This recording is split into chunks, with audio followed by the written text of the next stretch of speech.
बेटा, ये 2 खीरे लाई हूँ तुम्हारे लिए। ये उस खेत के हैं जो तुम्हारी दादी की वजह से मुझे मिला था। ये तब की घटना है जब राहुल भारत जोड़ो यात्रा का 38वां दिन पूरा कर रहे थे।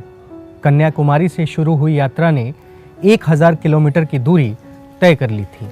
यात्रा कर्नाटक से आगे बढ़ते हुए बेल्लारी में पहुंच चुकी थी।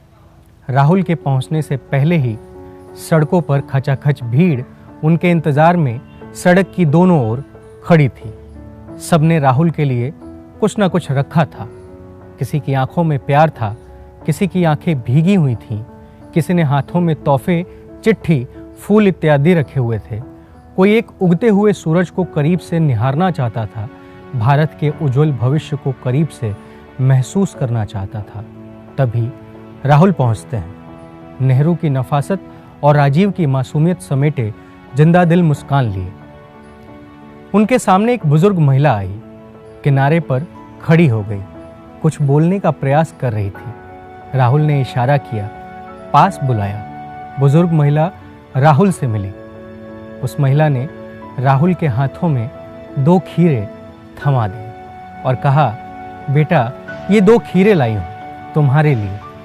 ये उस खेत के हैं जो तुम्हारी दादी इंदिरा की वजह से मुझे मिला था। जब वे प्रधानमंत्री थीं तब भूमि सुधार कानून किया था, जिसके चलते वह खेत मुझे मिला था।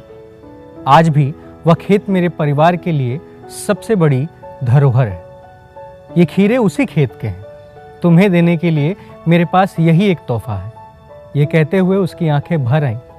राहुल भी भावुक हुए और महिला को गले लगा लिया। साल 1970 में जब जमींदारी प्रथा खत्म कर भूमि सुधार लागू किया गया था, तब यह इंदिरा गांधी के उन बड़े फैसलों में से एक था जिसने आज़ाद हिंदुस्तान में मजलूम आवाज़ की तकदीर बदल दी थी। कर्नाटक भी उन राज्यों में शामिल था जहां इस नीति के तहत कई गरीब किसानों को ज़मीनें दी गई थीं।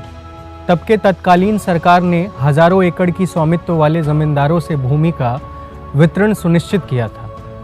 इस नीति के लाखों लाभार्थी आज भी अपने घरों में गर्व के साथ इंदिरा की तस्वीर लगाते हैं। दरअसल इस देश ने बीते 70 सालों में यही कमाया है। हमारी पीढ़ियों की तपस्या से ही आज हम यहाँ तक पहुँच पाए हैं। भारत जोड़ो यात्रा इसी गौरवशाली अतीत के पुनर्जागरण का माध्यम बन रही है। यह यात्रा एक बेहद रेशमी उम्मीदों के साथ हमारी संस्कृति को जिंदा कर रही है। राहुल गांधी मुकम्मल हिंदुस्तान को मोहब्बत के धागे में बांधने में कामयाब हो रहे हैं और अपनी भारत जोड़ो यात्रा को लेकर चल रहे हैं।